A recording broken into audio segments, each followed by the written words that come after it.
नमस्ते दोस्तों, हम गाने जा रहे हैं। बहुत अच्छा ब्याह हो गीत। अगर अच्छा लगा लाइक सब्सक्राइब कमेंट बॉक्स में जरूर बताना। ससुर जी का ऊंची ऊंची मालिया बाहरिया नहीं आई हो कर से बाहरिया नहीं आई हो कर से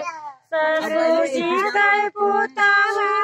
दादाजी का वीरन रुमलिया लेके आई हो सारी रातिया रुमलिया लेके आई हो सारी रातिया हमारे जिया जी का ऊंची ऊंची मालिया बाहरिया नहीं आई हो बाहरिया नहीं आई हो से सासू जी कई पुतावा दादाजी कई वीरना रुमलिया लेके गई हो सारी रातिया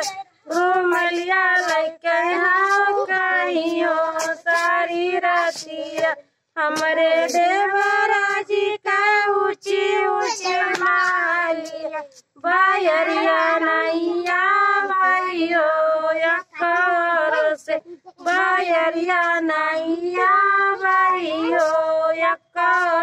से सासू जी कई पुतावा दादाजी कई वीरना रुमलिया लेके गई हो सारी रातिया रुमलिया लेके गई हो सारी रातिया हमरे स्वामी जी कई ऊंची ऊंची मालिया बाहरिया नहीं आई हो कर से बाहरिया नहीं आई हो कर से सासू जी कई पुतावा दादाजी कई वीरना रुमलिया लेके गई हो सारी रातिया रुमलिया लेके गई हो